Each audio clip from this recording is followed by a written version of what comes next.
प्रभु यीशु मसीह के मधुर एवं प्रिय नाम में आप सबों को जय मसीह की। आज का वचन जो हम पढ़ने और सीखने जा रहे हैं वो है गॉड्स ट्रैफिक लाइट। जिस रीति से हमें ट्रैफिक सिग्नल पर लाल लाइट, येलो लाइट और ग्रीन लाइट मिलती है, उसी प्रकार से आज हम परमेश्वर के वचन से सीखेंगे कि परमेश्वर की ट्रैफिक लाइट, रेड लाइट क्या है, येलो लाइट क्या है और ग्रीन लाइट क्या है। जो ट्रैफिक सिग्नल है वो हमारे जीवित परमेश्वर का जीवित वचन है, जिसे परमेश्वर पिता ने हमें दिया है। आइए वचन में से देखते हैं। पौलुस प्रेरित की इफिसियों की पुस्तक, उसका 5वां अध्याय और 15 से 21 के बीच में क्या कहता है। पौलुस यहाँ कहता है, इसलिए ध्यान से देखो कि कैसी चाल चलते हो, निर्बुद्धियों के समान नहीं पर बुद्धिमानों के समान चलो। अवसर को बहुमूल्य समझो, क्योंकि दिन बुरे हैं। इस कारण निर्बुद्धि ना हो, पर ध्यान से समझो कि प्रभु की इच्छा क्या है। दाखरस से मतवाले ना बनो, क्योंकि इससे लुचपन होता है, पर आत्मा से परिपूर्ण होते जाओ।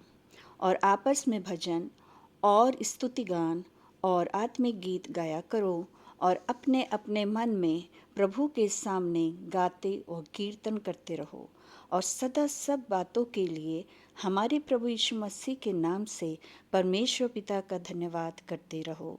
मसीह के भय से एक दूसरे के अधीन रहो।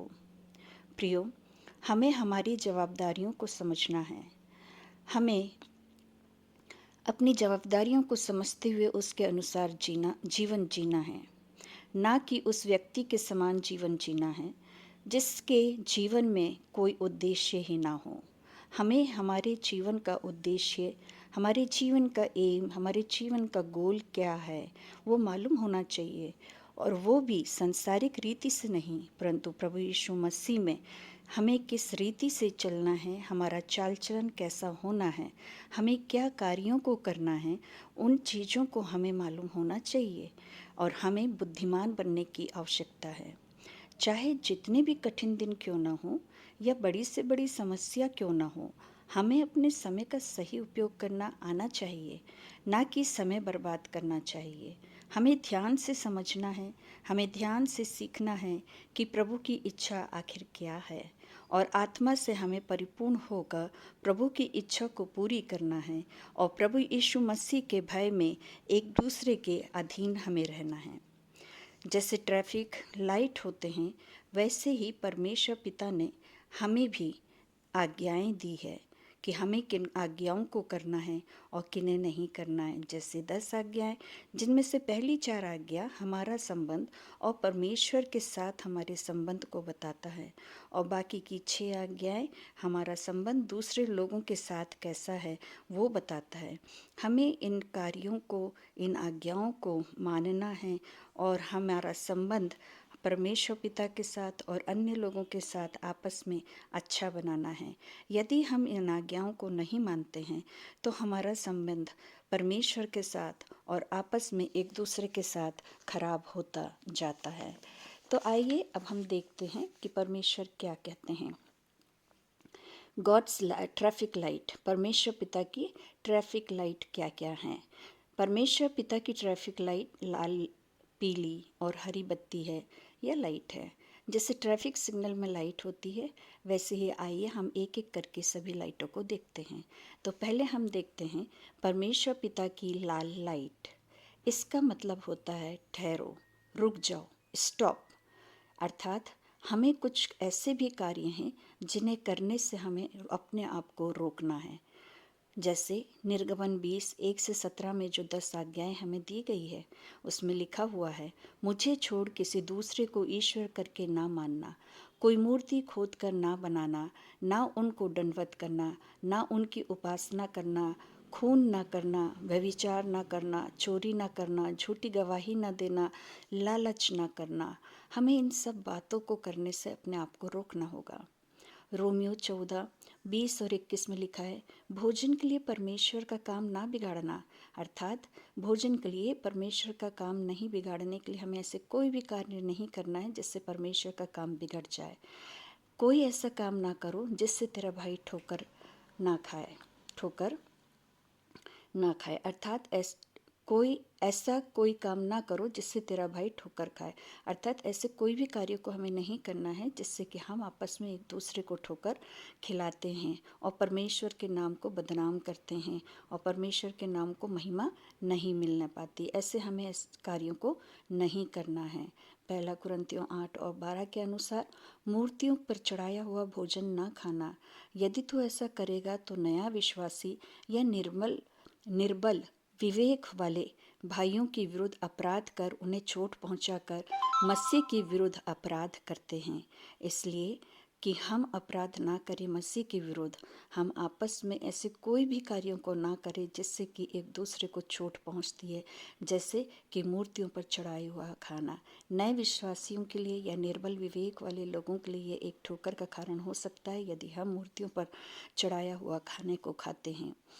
इसलिए हमें मूर्तियों पर चढ़ाया हुआ भोजन नहीं खाना है। मत्ती 18 और 7 में लिखा है, हाय उस मनुष्य पर जिनके कारण ठोकर लगती है। तो प्रियो, हमको हाय नहीं लेना है, परमेश्वर की हाय नहीं लेना है, प्रभु यीशु मसीह की हाय नहीं लेना है।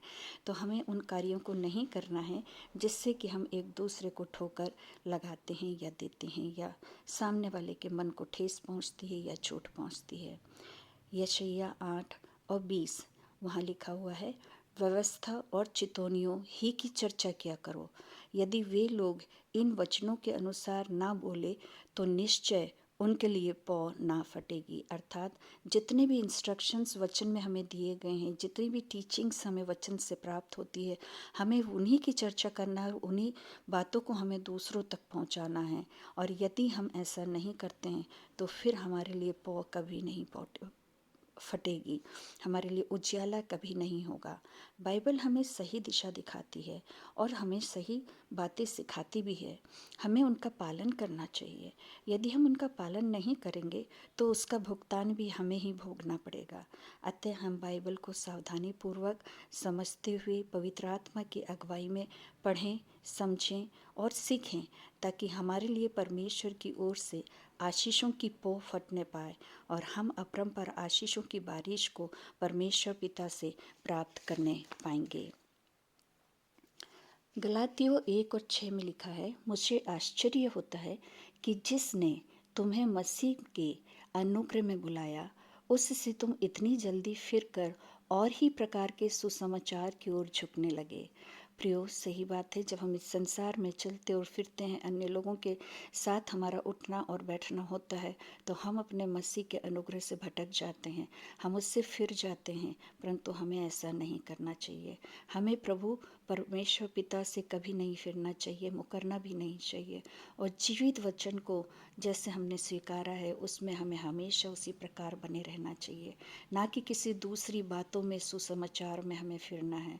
लोग तोड़ मरोड़ कर सुसमाचार सुना सकते हैं और सुनाते भी हैं, अधूरा प्रचार करते हैं। हमें सतर्क रहने की आवश्यकता है कि हम कैसा सुसमाचार सुन रहे हैं और दूसरों को हम क्या बता रहे हैं। इसलिए हमें हमेशा सतर्क रहने की आवश्यकता है कि हम प्रभु से फिर ना जाएं, परंतु परमेश्वर में हमेशा बने रहने वाले हो सकें विश्वास के साथ। दूसरा यूहन्ना 9 कहता है, जो कोई मसीह की शिक्षा में आगे बढ़ जाता है और उसमें बना नहीं रहता, उसके पास परमेश्वर नहीं। जो कोई उसकी शिक्षा में स्थिर रहता है, उसके पास पिता भी है और पुत्र भी है। प्रियो, हमें परमेश्वर पिता की शिक्षा में आगे बढ़ना है, ना कि सांसारिक शिक्षाओं में। क्योंकि हम जब पिता की शिक्षाओं में बने रहते हैं, उसके वचन में हम स्थिर बने रहते हैं, तो परमेश्वर पिता भी हमारे साथ होता है और पुत्र अर्थात यीशु मसीह भी हमारे साथ होता है। पिता परमेश्वर हमें इन आज्ञाओं को समझने के लिए, जिन कार्यों को हमें नहीं करना है उन कार्यों को समझने के लिए ज्ञान, बुद्धि और समझ से भरे, ताकि हम उन कार्यों के द्वारा ना तो हम पाप में गिरने पाए और ना ही किसी दूसरे को पाप में गिराए, ना हम ठोकर का कारण बने और ना ही किसी को ठोकर देने वाले हों, ना ही हम किसी प्रकार का गलत सुसमाचार सुने और ना ही किसी दूसरे को गलत सुसमाचार सुनाने वाले हों। तो प्रियो, हमें इन बातों को ध्यान में रखना है। ये ऐसी और भी बातें हैं बाइबल में जो हमें शिक्षा देती है कि हमें किन कामों को नहीं करना है, जहाँ पर कि परमेश्वर हमें कहता है, स्टॉप, रुक जाओ, आगे मत बढ़ो। आइए अब हम दूसरा पाठ देखते हैं, परमेश्वर की पीली लाइट। पीली लाइट का मतलब होता है आगे बढ़ो, पर सावधानी पूर्वक। हमें सावधान रहने की ज़रूरत है। यह उन परिस्थितियों और व्यवहार के विषय में हमें बताती है या समझने के लिए शक्ति देती है जहाँ हमें कन्फ्यूजन होता है कि सही क्या है और गलत क्या है और हमें क्या करना चाहिए। शैतान हमें उकसाता है कि हम अपनी इमोशंस के द्वारा या अपनी फीलिंग्स के अनुसार डिसीजंस को लें और अपने निर्णय को अपने इच्छाओं के बल पर लें, परंतु परमेश्वर का वचन हमें सही रास्ता दिखाता है। जैसे नीति वचन 14 और 12 यहाँ पे लिखा हुआ है, ऐसा मार्ग है जो मनुष्य को ठीक जान पड़ता है, परंतु उसके अंत में मृत्यु ही होती है। इसलिए हमें अपने मार्ग को परमेश्वर के वचन के अनुसार ही चुनना चाहिए। ऐसा ना हो कि हम नरक के मार्ग को चुन लें, पर स्वर्ग जाने वाले मार्ग को हमें चुनना है, ताकि हम भटक ना जाएं, परमेश्वर से दूर ना चले जाएं, पर सावधान रहें कि हम कैसा मार्ग को चुन रहे हैं। पीली लाइट हमें सतर्क करती है कि हमें आगे तो बढ़ना है, पर सावधानी पूर्वक सही बातों को समझते हुए और अपने सही डिसीजन को लेते हुए हम गलत मार्गों पे ना जाने पाएँ। भजन संहिता 119 और उसका 105वां पद कहता है, तेरा वचन मेरे पाँव के लिए दीपक और मेरे मार्ग के लिए उजियाला है। प्रियो, इसलिए हमें बाइबल को ध्यान से पढ़ना है कि हम हमारे वचन को पढ़ते हैं तो हमें मार्ग दिखता है और हमारे लिए उजियाला बनता है। प्रभु यीशु मसीह स्वयं हमें उजियाला देते हैं कि हमें कहाँ जाना है, हमारे लिए क्या रास्ता सही है और हमारे लिए क्या रास्ता गलत है। तो हमें सावधान रहना है और अपने मार्ग पर सावधानी पूर्वक चलना है कि हम कहीं गलत मार्ग में ना चले जाएं। हमें स्वर्गीय पिता की इच्छा पर चलना है। मत्ती 7 और 21 कहता है, जो मुझसे हे प्रभु कहता है, उनमें से हर एक स्वर्ग के राज्य में प्रवेश ना करेगा, परंतु वही जो परमेश्वर पिता की इच्छा पर चलता है। अर्थात हमें परमेश्वर पिता की इच्छा पर चलना है, सावधानी पूर्वक चलना। हम भले हे पिता कहें और ये सोचें कि हम इस प्रकार से स्वर्ग में प्रवेश करने पाएंगे, तो हम स्वर्ग में प्रवेश नहीं करने पाएंगे। इसलिए हमें सावधानी पूर्वक चलना है ताकि हम परमेश्वर के पास स्वर्ग में प्रवेश कर सकें। हमें आत्माओं को परखने की भी समझ होना चाहिए। पहला यूहन्ना 4 और 1 के अनुसार, हे प्रियो, हर एक आत्मा की प्रतीति ना करो, वरन आत्माओं को परखो कि वे परमेश्वर की ओर से है कि नहीं, क्योंकि बहुत से झूठे भविष्यवक्ता जगत में निकल खड़े हुए हैं। हमें सावधान होना है कि हम किस मनुष्य से, किसके साथ कैसे हैं और हम क्या काम कर रहे हैं, क्या ये परमेश्वर को भावता है या नहीं भावता है। हमें परमेश्वर के साथ बने रहना है, हमें परमेश्वर से प्रेम करना है। जो कुछ परमेश्वर हमें बताता है, सिखाता है, हमें उसे मानना है। हमें आत्माओं को परखना बहुत ज़रूरी है, क्योंकि हम नहीं तो अंधकार के कुंड में गिरा दिए जाएंगे शैतान के द्वारा। हम गलत मार्ग को चुन लेंगे। तो हमें पीली लाइट में इस बात का ये बताती है, हमें पीली लाइट की हमें सतर्क रहना है, हमें आत्माओं को भी परखना है। जिनके साथ हम उठते और बैठते हैं वो किस प्रकार के मनुष्य हैं, क्या वे हमें परमेश्वर की तरफ ले जाएंगे या संसार की तरफ। तो हमें परमेश्वर के साथ जाने वाले लोगों के साथ अपने कार्यों को करना है, दोस्ती रखना है। हमें चौकस रहना है कि हम गिर ना पड़ें। पहला कुरिन्थियों 10 और 12, इसलिए जो समझता है मैं स्थिर हूँ, वो चौकस रह के गिर ना पड़े। प्रियो, हमें अपने विश्वास में हर एक परिस्थितियों में स्थिर बने रहना है। चाहे प्रॉब्लम हो तो भी स्थिर बने रहना है। हमें सावधान रहने की आवश्यकता है, हमें सतर्क रहने की आवश्यकता है। ऐसा ना हो कि हम पर कोई विपत्ति आए या हमारे प्रियों पर कोई विपत्ति आए तो हम गिर पड़े और परमेश्वर से दूर हो जाए। नहीं, हमें परमेश्वर में स्थिर बने रहना, अपने विश्वास में स्थिर बने रहना है। प्रभु यीशु मसीह के साथ अपने संबंधों को बनाए रखना है, उसे टूटने नहीं देना है। गलातियों 5 और 4 कहता है, तुम जो व्यवस्था द्वारा धर्मी ठहरना चाहते हो, मसीह से अलग और अनुग्रह से गिर गए हो। प्रियो, हमें प्रभु यीशु मसीह पर ही विश्वास रखना है और परमेश्वर के अनुग्रह में बने रहना है, तभी हम परमेश्वर के सामने बने रहेंगे। हमें प्रभु यीशु मसीह पर विश्वास कर उसकी आज्ञाओं को मानते हुए धर्मी ठहरना है। तब परमेश्वर पिता और पुत्र दोनों हमारे साथ होंगे और परमेश्वर का अनुग्रह हम पर ठहरा रहेगा। रोमियो 11:22 में लिखा है, इसलिए परमेश्वर की कृपा और कड़ाई को देखो, जो गिर गए उन पर कड़ाई, परंतु तुझ पर कृपा, यदि तू उसमें बना रहेगा, नहीं तो तू भी काट डाला जाएगा। सो प्रियो, हम नहीं चाहते कि हम काट डाले जाएं, इसलिए हमें परमेश्वर के अनुग्रह पे बने रहना है, ताकि परमेश्वर की कृपा हम पर सदा और सदा बनी रहने पाए। प्रियो, वचन हमें सिखाता है कि हमें चौकस रहने की आवश्यकता है, हमें सतर्क होने की आवश्यकता है कि हम किस मार्ग में जा रहे हैं। हमें आत्माओं की परखना सीखना है, हमें चौकस रहना है कि हम गिर ना पड़े। हमारा जीवित परमेश्वर हमें और भी ऐसी बातें सिखाता है, जिसे हम वचन को गहराई से पढ़ेंगे तो हम जान पाएंगे कि हमें परमेश्वर की इच्छा पर किस रीति से चलना है और हमें किन कार्यों को करना है, और किन कार्यों को करते समय हमें कहाँ रुकना है, और किन कार्यों को करते समय हमें सतर्क होना है, जिससे कि हम गिर ना पड़े। प्रियो, आइए अब हम पढ़ते हैं तीसरा भाग। देखते हैं तीसरे भाग में परमेश्वर पिता हमसे क्या कहते हैं। परमेश्वर पिता की हरी लाइट, इसका मतलब है गो, अर्थात जाओ और उन कामों को करो जिन्हें पिता चाहता है कि हमें करना चाहिए। जैसे परमेश्वर का वचन कहता है कि आपस में एक दूसरे से प्रेम करो, एक दूसरे को क्षमा करो, एक दूसरे की आवश्यकताओं को पूरी करो, सत्य बोलो। इस प्रकार से बहुत सी बातें हैं जो परमेश्वर पिता ने हमें आज्ञा दी कि हमें उन कार्यों को करना है। हम देखते हैं पहली बात, इब्रानियों 11 और उसके 8 में, विश्वास ही से जब अब्राहम बुलाया गया तो आज्ञा मानकर ऐसी जगह निकल गया जिसे मिरास में लेने वाला था, और ये ना जानता था कि मैं किधर जाता हूँ। अर्थात जिन कार्यों को करने की आज्ञा परमेश्वर हमें देता है, हमें उसे करना चाहिए, विश्वास से अपनी बुलाहट को पूरी करना चाहिए। परमेश्वर ने हमें बुलाया है जिन कार्यों को करने के लिए, वो हमें मालूम होना चाहिए और उन कार्यों को हमें करना है। हमें परमेश्वर की आज्ञा मानने वाला बनना है, जैसे अब्राहम ने बना और वो निकल पड़ा। उसे नहीं मालूम था कि वो किधर जाना है, परंतु जैसे परमेश्वर ने उसे आज्ञा दी और वो निकल पड़ा, अपना सब कुछ छोड़ के वो निकला, और परमेश्वर के लिए परमेश्वर ने उसे धर्मी ठहराया और अपना मित्र भी कहा है। दूसरी बात जो हम देखते हैं वो है, जाओ और परमेश्वर के लिए कटनी करो, कटनी का काम करो। यूहन्ना 4:35 में लिखा हुआ है, देखो मैं तुमसे कहता हूँ, अपनी आंखें उठाकर खेतों पर दृष्टि डालो कि वे कटनी के लिए पक चुके हैं। परमेश्वर के लिए आत्माओं को जीतने का काम करना है। हमें परमेश्वर के लिए आत्माओं को जीतने का काम करना है।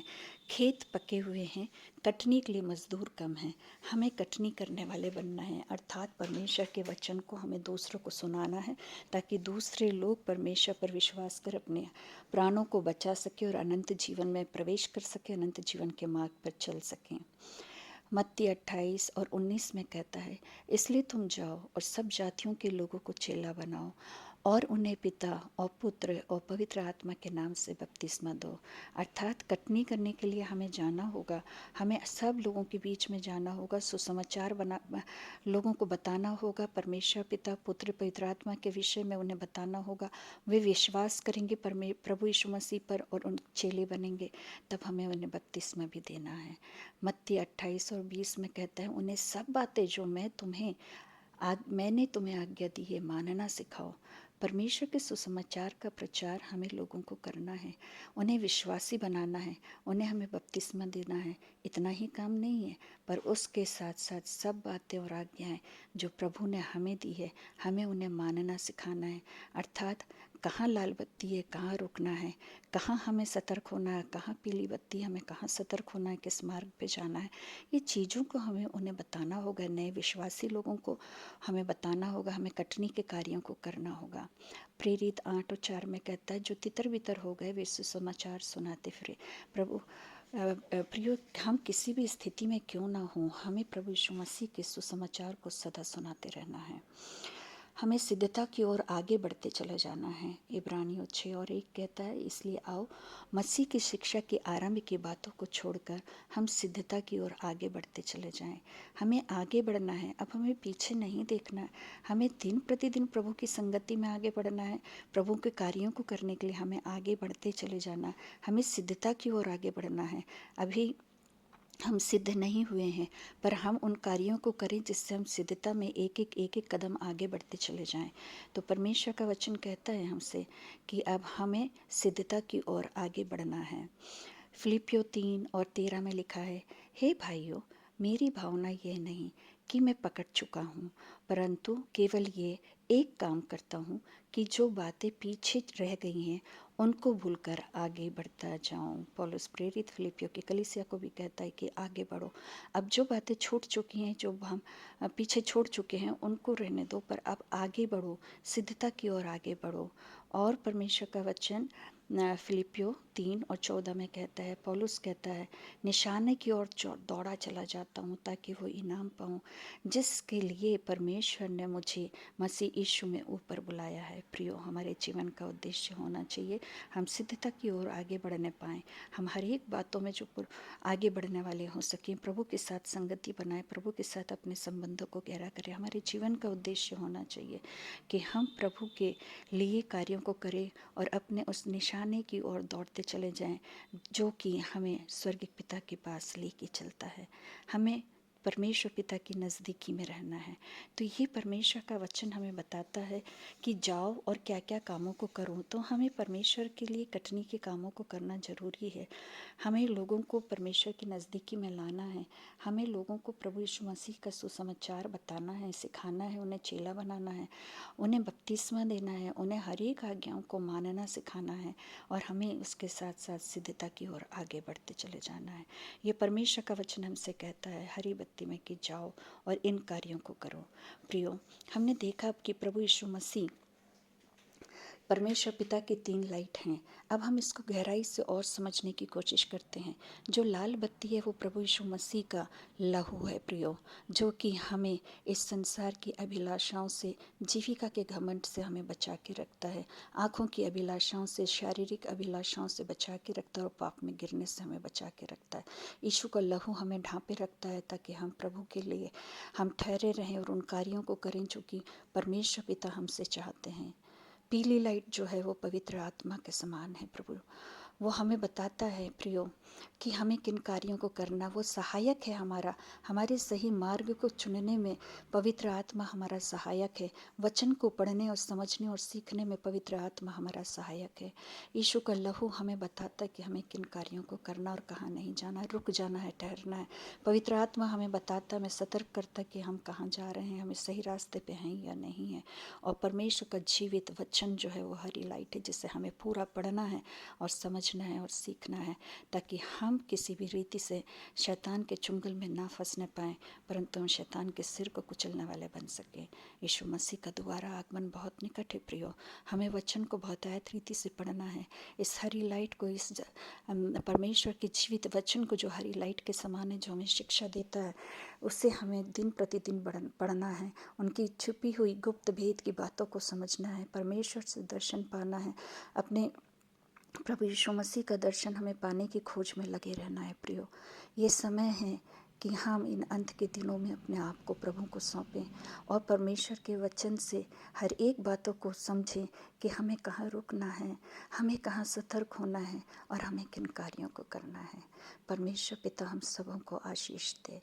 परमेश्वर की योजना हम सबों के जीवनों में पूर्ण होने पाए। हमारा जीवित परमेश्वर, हमें लिए चलने वाला, हमें संभालने वाला, हमारा सच्चा परमेश्वर हमारी अगुवाई करे ताकि इस संसार में जब हम चलते और फिरते हैं तो परमेश्वर के उन कार्यों को हम कर सकें जो परमेश्वर हमसे चाहता है। प्रभु यीशु मसीह के मधुर एवं प्रिय नाम में आमीन। परमेश्वर हम सबों को आशीष दे। आमीन, आमीन, आमीन।